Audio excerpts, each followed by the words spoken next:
Global Times Bangladesh, সত্যের সাথে অবিরাম পথ চলা। আমি অসুস্থ মানুষ, আজকেও খাই নাই, একটু ভিটেও নেই, আমার মাটি দেওয়ার স্থানও নেই। তো ভাই আপনাদের অনুরোধ লাগে, আমার একটু আপনারা সহযোগিতা করেন। আমার দুনিয়ায় আপনারা ছাড়া কেউ নেই।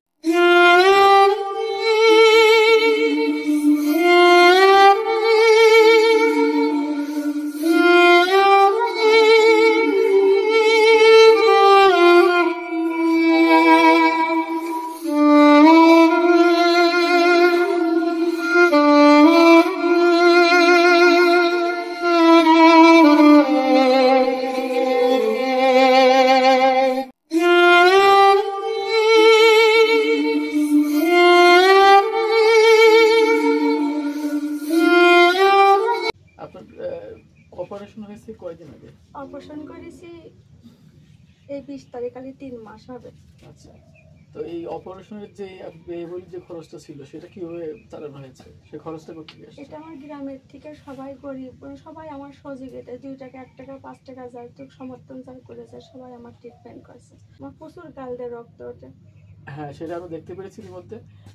এটা ছাড়া আর কি সমস্যা এখন আপনার? এটা আমি ধরেন এই জায়গায় থাকি আর 4 বছর, তারা আমার আর রাখবে না, কারণ আমার পরিবেশ নেই, আমি বাচ্চা কাচ্চা নিয়ে কোনো জায়গায় যাওয়ার আশ্রয়, আমার জায়গা জমি নেই। আপনার রিপোর্টে কি কি অসুখ ধরা পড়েছে? রিপোর্টে পিত্তথলিতে পাথর, ব্রেস্টে টিউমার, জরায়ুতে টিউমার, মাজার মেরুদণ্ডে হাড় খেয়ে গেছে, ডাক্তার অপারেশন করতে হবে, এক সাইডে হাড় ভেঙে গেছে।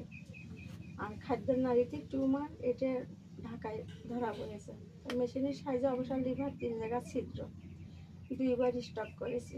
ডক্টররা আপনাকে যে প্রেসক্রিপশন করেছে, যে প্রেসক্রিপশন আপনাকে দিয়েছে, সেটির মাসে আসলে ওষুধ খরচ আনুমানিক কত টাকা খরচ হতে পারে? তাও থেকে প্রায় 9,000। 9-10 হাজার টাকা। জি।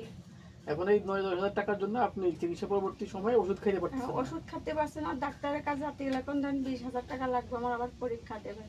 আর রক্ত স্যালাইন প্রতি মাসে আমার 15 দিন পর পর একটাকে নিতে গেছে 1,000 টাকা, মানে অনুমান আমার এখন কমপক্ষে না হলে এখন আমার আরো 50,000 টাকা ওষুধ দেওয়ার ভিতরে যাবে। আপনার যে দুরারোগ্য যে ব্যাধিটা, মরণ ব্যাধি, সেটি ধরা পড়েছে কতদিন আগে? এটা ধরা পড়েছে 1 বছর আগে। পরে খুলনার ডাক্তার পরীক্ষা করে ইন্ডোস্কোপি করে ধরতে পারেন আমার খাদ্য নালীতে টিউমার, ওঠার থেকে রক্ত ওঠে। পরে সেদিন থেকে রিফার করেছে ঢাকা ল্যাবরেটরি, ঢাকা ল্যাবরেটরির থেকে ধরা পড়েছে যে আমার লিভার 3 জায়গা ছিদ্র, প্রচুর গ্যাস, পিত্তথলিতে পাথর, আর আমার এই সাইডে একটু রক্ত জমা আছে হালকা, এমআরআই ধরা পড়েছে। পরে খাদ্য নালীতে টিউমার, ডাক্তার বললো আলসার থেকে গ্যাস থেকে পেটে ঘা হয়ে ওই টিউমারটা লেগে পুরো দেহ ক্যান্সার পর্যায়ে ছড়াই গেছে, গায়ে ফুটে বেরোয়নি। অপারেশন পরবর্তী সময়ে অর্থের জন্য জি আপনি আপনার যেই মেডিসিন যেগুলো আপনি দেওয়া হয়েছে, জি সেই ওষুধগুলো আপনি খেতে পারছেন না। এখন সেটা প্রত্যেক মাসে যে ওষুধের যে ব্যয়টা, সেটা আনুমানিক 10 হাজার টাকার মতো, এবং আপনাকে আরো ডাক্তার দেখাতে হইতে পারে। না, ডাক্তার দেখাতে বলেছে আমার 2 মাস, ডাক্তারের কাছে যেতে বলেছে 2 মাস পরে অপারেশনের ওষুধ, আমি ওষুধই খেতে পারিনি। এখন আপাতত আপনার ওষুধ নেই এবং ওষুধ আনার জন্য অর্থও নেই। না, এবং আমার ডাক্তার যে দেখাতে বলছে সেটা আপনি দেখাতে পারেন না, না। দেখাতে পারি না, হার্ট বিট নেই, যখন তখন ঋণ করাতে হতে পারে, ডাক্তার বলে দিয়েছে। হার্টের সমস্যা আছে? জি, হার্ট বিট থাকে না, ডায়াবেটিসও নেই, হার্ট বিটও নেই। দর্শক, আমরা এতক্ষণ শুনছিলাম যে উনি যে একটি দুরারোগ্য রোগে আক্রান্ত, আসলে এটা লিভারে ধরা পড়েছে। আমরা ইতিমধ্যেই জানতে পেরেছি। তো এইরকম একটা পরিস্থিতিতে উনি থাকেন অন্য একজনের বাসায় এবং ডাক্তার দেখাতে পারছেন না।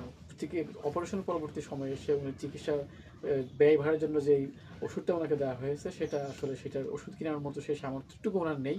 এবং সবচেয়ে বড় যে ব্যাপারটা সেটা হচ্ছে উনি অন্য একজনের জায়গাতে থাকে এবং অলরেডি তাকে আসলে ওয়ার্নিং দেওয়া হয়েছে এই জায়গাটি ছেড়ে দেওয়ার জন্য বা অন্যত্র ব্যবস্থা করার জন্য। এরকম একটা দুর্বিষহ মানবতার জীবনযাপনের মধ্য দিয়ে একজন মানুষ, যিনি ইতিমধ্যেই মানসিকভাবে ভয়াবহ বিপদগ্রস্ত এবং মরণ ব্যাধি রোগে আক্রান্ত। তো এটা বিবেচনায় রেখে আপনাদের কাছে একটা বিনীত আবেদন যে আপনারা সবাই হচ্ছে যে এই অসহায় মানুষটার জন্য আপনারা এগিয়ে আসবেন, মানবতার দরদে আপনারা এগিয়ে আসবেন, সে আশাবাদ ব্যক্ত করছি। আপনাদের কাছে সেই আবেদন দরখাস্ত রাখছি। আপনাদের কোনো বিকাশ নাম্বার আছে কিনা, যদি সাহায্য করতে চাই? আপনার নিজের? জি আছে। তো ভাই আপনাদের অনুরোধ লাগে, আমার একটু আপনারা সহযোগিতা করেন। আমার দুনিয়ায় আপনারা ছাড়া কেউ নেই, মুসলমান একের অপর ভাই বোন সবাই। আপনারা আমার রহমত করেন, আমি অসুস্থ মানুষ আজকেও খাই নাই। দর্শক, আমরা এই মুহূর্তে কথা বলবো যিনি দুরারোগ্য মরণব্যাধি রোগে আক্রান্ত হয়েছেন, ওনার মেয়ের সাথে। আপনার আম্মুর যে সমস্যাটা, আর আপনারা তো অন্য একজনের জায়গাতে আপনারা থাকেন, এই ক্ষেত্রে আসলে আপনাদের তো আপনার আম্মুর ওষুধ কেনার টাকা নেই, ডক্টর দেখানোর টাকা নেই। সেক্ষেত্রে আপনাদের এই যে জীবন মানের যে একটা ভয়াবহ দুর্বিষ অবস্থা, এই ক্ষেত্রে আপনারা মানে কিভাবে সাহায্য পাচ্ছেন এই সময়টাকে, সংকটকালীন সময়টাকে আসলে মোকাবেলা করার জন্য? আলহামদুলিল্লাহ, সবাই অনেক ভালো সাহায্য করছে, গ্রামের মানুষ দিয়ে আমার বাপ চাচারা যে এরকম পারছে সবাই ভালো সাহায্য করছে। এখন আল্লাহ যার যেরকম রাখে সেরকমই চলতেছে আর কি। এখন তো আপনাদেরকে অলরেডি যেটা বলা হয়েছে যে এই জায়গাটা ছেড়ে দেওয়ার জন্য, সেক্ষেত্রে আপনারা কোথায় যাবেন এরকম চিন্তা করেছেন? বাসা ভাড়া নেওয়ার চিন্তা ভাবনা করা হয়েছে। তাছাড়া তো জমি কেনার মতন সামর্থ্য নাই, আমার পিছনে অনেক টাকাই যায়, তারপরে সামর্থ্য হয় না, ওষুধ কিনতে পারি না, অনেক কিছু সমস্যার ভিতরে আছে। এখন কেউ যদি আপনাদের আসলে সাহায্য করতে চায় বিকাশের মাধ্যমে, ঠিক আছে, জি। এবং এরকম সাহায্য সহযোগিতা আসলে কেমন হলে আপনাদের এই সংকটটা কাটিয়ে উঠতে পারবেন? সব যার যেরকম সামর্থ্য সে সেরকম দিলেই আল্লাহ যা দেয়। আমরা তো ইতিমধ্যে শুনেছি যে ওনাকে ডাক্তার দেখাতে বলছে, হ্যাঁ, ওখানে একটা 20-30 হাজার টাকার মতো একটা বাজেট ওখানে দিতে হবে, খরচ লাগবে, এবং প্রতি মাসে ওনাকে হচ্ছে 10,000 টাকার একটা মেডিসিন ওনাকে নিতে হচ্ছে, যেটি এখন আসলে অর্থের জন্য হচ্ছে না। সেক্ষেত্রে এই ট্রিটমেন্টটা ডক্টর আসলে মানে কতদিন কন্টিনিউ করতে বলছে? ডাক্তার বলছে যতদিন সে বেঁচে থাকবে তার ট্রিটমেন্ট চলবে 2 মানে মাস। আজীবন, প্রত্যেক মাসে হ্যাঁ। 10,000 টাকা খরচ আজীবন? জি, আজীবন, কারণ তার এক রোগ না, আল্লাহ অনেক রোগী দিছে, এখন সামর্থ্যের জন্য হয় না আর কি। দর্শক, আমরা আসলে এই ঘটনাটি আসলে যার মাধ্যমে জানতে পেরেছি, আমাদের এক প্রবাসী ভাই শফিকুল ইসলাম, আমরা ওনার মাধ্যমে আসলে জানতে পেরেছি যে এখানে একটা মানে সংকটাপন্ন জীবনযাপন করছে একজন অসুস্থ মরণবেদী রোগে আক্রান্ত একজন রোগী। তো আমরা ভাইয়ের কাছ থেকে কিছু কথা শুনতে চাচ্ছি। জি, আসসালামু আলাইকুম।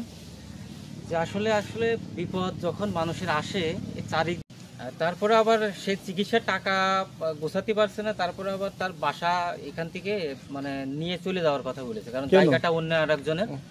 তো এখন সেই অবস্থায় আসলে কোথায় যে দাঁড়াবে এখন, তারপরে আপনারা সবাই একটু তার পাশে দাঁড়ানোর চেষ্টা করেন, আমরা সবাই আছি, যেহেতু আমরা সবাই প্রবাসী, কম বেশি হেল্প করেছি, আপনারাও সবাই একটু হেল্প করেন। আমাদের এলাকার লোকজন অনেকেই হেল্প করেছে, তারপরে আসলে সবাই তো দিয়ে ওইভাবে হেল্প করে পারা যাচ্ছে না। তো এখন দেখেন, আপনারা যদি পারেন তাহলে স্ক্রিনে যে বিকাশ নাম্বারটা দেওয়া থাকবে, আপনারা যদি পারেন তাহলে 20 টাকা, 50 টাকা, 100 টাকা, 500 টাকা, যে যা পারেন, মানে সবাই একটু শরিক থাকবেন।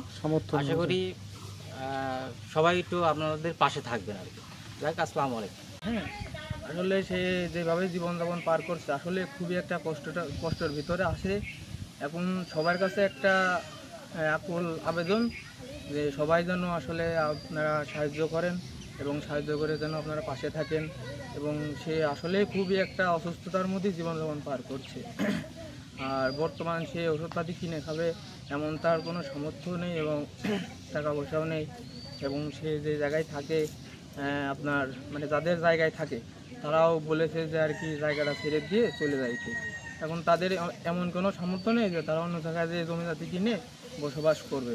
এখন সবার কাছে একটা আবেদন, সবাই যেন তাদের পাশে থাকেন এবং আর্থিক দিক থেকে যে যা পারেন অল্প কিছু দিয়ে সাহায্য করেন।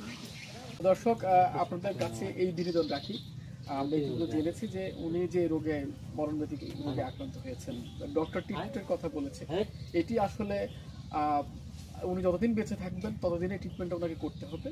সেক্ষেত্রে প্রত্যেক মাসে ওনার চিকিৎসা ঔষধ বাবদ প্রায় 10,000 টাকার মতো খরচ ওনাকে বহন করতে হবে। তারই সাথে সাথে ওনাকে ডক্টর দেখাইতে হবে, এবং ডক্টর দেখার ক্ষেত্রে ওনাকে প্রায় 20 থেকে 30,000 টাকার মতো একটা খরচ ওনার যাবে।